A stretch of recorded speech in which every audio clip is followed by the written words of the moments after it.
Boa tarde, pessoal. Primeiro é um prazer, uma grande alegria estar aqui nesse evento tão bacana. E eu vou me descrever, né? Sou uma mulher branca, de cabelos cacheados. Falo de uma perspectiva de uma pessoa de 39 anos, 20 anos me dedicando ao design, mas que estou sempre num processo de aprendizado, né? Então, trago aqui algumas reflexões e espero que a gente possa dialogar em relação a isso. Tem uma frase que eu gosto muito, que é de um designer de décadas atrás, né, essa frase, que ele fala que existem poucas profissões que são mais perigosas e nocivas do que o design. Esse designer é o Victor Papanek, que ele foi, de certa forma, rechaçado na época que ele lançou esse livro, né, que é de 1971, mas ele se tornou o precursor do design sustentável. E, realmente, quando ele fala dessa questão do quão nocivo é o potencial transformador do design, é porque o design ele projeta ferramentas, ambientes, artefatos e, por consequência, o próprio ser humano. Então, a gente pensa nessa questão do contexto do surgimento do design, ele estava muito a serviço da produção industrial. Não foi numa época de industrialização onde surgiu o design enquanto profissão. E isso foi muito benéfico para os empresários da época, né? Então, qual era o objetivo? Era se otimizar o processo produtivo industrial. E isso trouxe muitos benefícios, porque o design, enquanto um escopo de trabalho, enquanto uma vaga ali, né, uma oportunidade de trabalho, ele traz realmente muita otimização e até um potencial de exploração mesmo de outros profissionais dessa cadeia produtiva. E daí, nessa época e até os dias de hoje, a gente percebe o design ainda, em muitos pontos, como corresponsável de várias crises que nos acometem enquanto sociedade, né? Então, são coisas que já falaram aqui, né, nesse evento, crises sociais, ambientais, que o design, de certa forma, também contribuiu para, né? Então, assim, a gente tem esse todo o trabalho para uma eficiência, mas eficiência a serviço de quê, né? E já nessa época de surgimento do design, tinham diversos críticos desse modelo de design a serviço, né, da produção capitalista. E como William Morris, que é o protagonista do movimento Arts and Crafts, que foi uma das linhas que culminou no design. E ele fala, não é desta ou daquela máquina tangível de aço e metal que queremos nos desfazer, mas da grande máquina intangível da tirania comercial que oprime a vida de todos nós. Então, eles estavam falando num contexto de mecanização dos processos, mas o inimigo não era aquela máquina física, mas sim todo o contexto socioeconômico que estava em transformação. E o próprio Morris, ele publicou romances utópicos, onde ele trazia uma redefinição da própria qualidade de trabalho e da própria noção, né, de trabalho relacionado com a vida, com o viver. Então, assim, a gente, desde a década de 1960, a gente começa a ter, então, uma preocupação com a sustentabilidade, com essas crises, né, que vão sendo percebidas por conta de um modelo, né, de produtivo.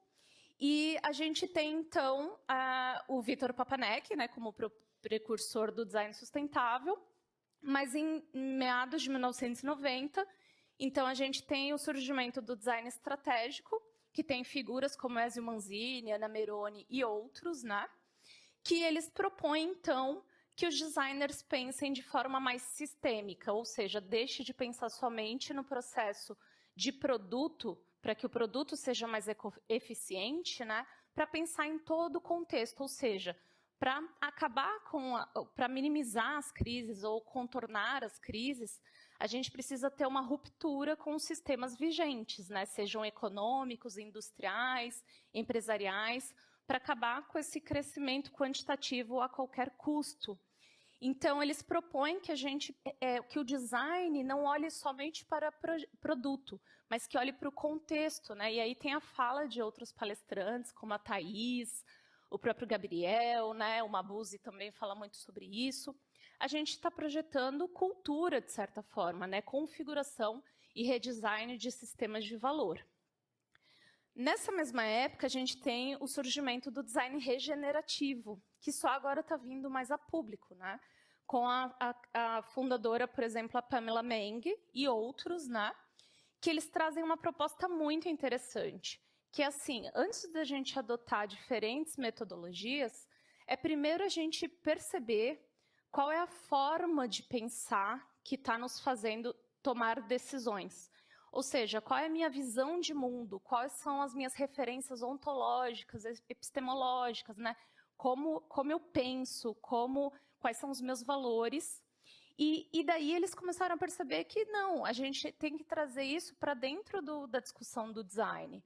Então, a gente sair de um modelo de visão de mundo mecanicista, onde desde a industrialização e até antes do Renascimento, a gente tem esse projeto colonizatório, né, da modernidade, onde você tem o homem como o centro do universo, apartado da natureza, supostamente superior, que vê o mundo como uma grande máquina que pode ser explorada para os interesses antropocêntricos do próprio ser humano. Então, esse modelo mecanicista, a gente pretende substituir por uma visão de mundo ecológica, onde você entenda o todo das relações ecossistêmicas, né? Então, que você se entenda enquanto ser humano, enquanto parte da natureza, que tem que agir tal qual a natureza. E isso ressoa muito com visões de mundo ancestrais até, né? Que em vários casos não foram ainda transformadas pelo projeto colonizatório, né? E daí a gente tem um design regenerativo, inclusive inspirando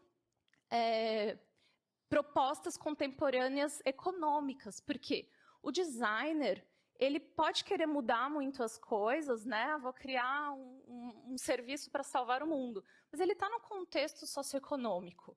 Então, ele tem uma limitação, ele está completamente implicado nisso. Então, como que a gente começa também a ajudar a criar essas utopias que nos levam a caminhar em sentido a uma economia que esteja a serviço da sociedade e mais, a serviço de uma sociedade que viva dentro de uma perspectiva ecológica. Ou seja, a gente é um planeta finito e a gente também tem que agir tal qual a natureza que somos. Então, a gente tem que se desvencilhar dessa economia hegemônica, desse modelo econômico hegemônico, né? Porque a gente vai continuar tendo economia, mas ela pode ser de uma outra natureza, né? Essa economia que ela é supostamente autossuficiente e suga a sociedade, suga meio ambiente, né? Não, a gente tem que partir para um outro caminho que muitos chamam de economia ecológica, falam até de capitalismo regenerativo, embora eu não sei qual é o apreço, né, pela palavra capitalismo. A gente pode até dar outros nomes, se for o caso. E daí, eu trago aqui alguns princípios da prática regenerativa, que são um exercício de um encontro entre design estratégico e design regenerativo, que foram muito criados a partir de um ponto de vista cartográfico, uma ética cartográfica, né? E esses são princípios que se reforçam mutuamente e eles podem ajudar num processo de design. Então, em dado contexto, como a gente pode cuidar para permitir a emergência da saúde integral? Então, assim, o que a gente, num determinado contexto, entende como saúde integral em várias dimensões, né? Quando a gente fala de ecossistema, não é ecossistema só abstrato, metafórico. São meio ambiente, relações sociais, subjetividades, né? Todas essas dimensões. Como que a gente gera vitalidade nesses contextos? Como que a gente promove autonomia e relações recíprocas e fluxos circulares? Ou seja, como que a gente aprende com a natureza? A natureza não tem fluxo linear, a gente tem fluxo circular. Como que a gente favorece a reciprocidade e cooperação numa rede de parcerias? Como que a gente promove a autonomia, né, tal qual é na natureza. Como a gente busca coevolução, ressignificando e desenvolvendo relações de valor com o ecossistema. E aí, novamente, ecossistema nesse sentido mais amplo, né? Como que a gente valoriza a diversidade e gera ganhos mútuos. E esse é muito importante, eu gosto particularmente, que é o autotransformar-se a partir de uma visão ecossistêmica, que é essa implicação no processo, que o Mabuse falou, né? A gente não projetar algo que está lá fora, mas a gente está implicado e se permitir ser transformado enquanto projeta, enquanto faz design. E promover uma transformação individual que agregue para o ecossistema. Desenvolver comunalidade a partir da ecodialogicidade, que se trata sobre a comunidade fazendo para a própria comunidade, de forma que gere o bem para o sistema no qual ela está inserida. E tomar decisões de forma mais participativa, através de um método mais dialógico, né? E fazer com que a gente tenha uma noção do nosso conhecimento mesmo ecológico de interexistência, ou seja, tudo está interconectado. Então, como a gente começa a aprender sobre as nossas relações para se entender nesse grande interser, né? Eu trago também uma referência, que é o Arthur Escobar, é um pensador colombiano, que ele fala justamente isso com que eu concordo, que é como que a gente abandona, então, esse pensamento ocidental moderno para fazer design, e a gente se apoia em visões de mundo que sejam relacionais, né, dessas relações ecossistêmicas e até ancestrais. Por quê? Porque isso também tinha como padrão para muitas culturas, né? Então, eu concordo com isso, que essa visão de não há um design único. E é por isso que eu falo que eu estou aprendendo muito ainda. Há poucos anos atrás, eu era uma disseminadora de frameworks, né? Então, hoje, eu consigo entender a pluriversalidade que a gente precisa, né, para projetar. Então, em resumo, o design, sim, ele surgiu a serviço da produção industrial capitalista, sem considerar questões socioambientais, mas propostas contemporâneas do design também existem, né, que visam uma sustentabilidade mais regenerativa e não apenas tecnológica, né, do telhado verde. Daí faz um greenwashing e está tudo certo, né? Trouxe alguns princípios da prática regenerativa, né, que podem orientar os processos de design. E trago essa reflexão que o design ele não precisa ser único. Há muitos designs possíveis. E é uma questão de você encontrar aquele modo de fazer que ressoe mais com seus objetivos. E pode se inspirar, inclusive, em formas de fazer, projetar, né, vamos dizer, de estar no mundo, de produzir, que sejam até anteriores ao design tido como moderno da industrialização, né?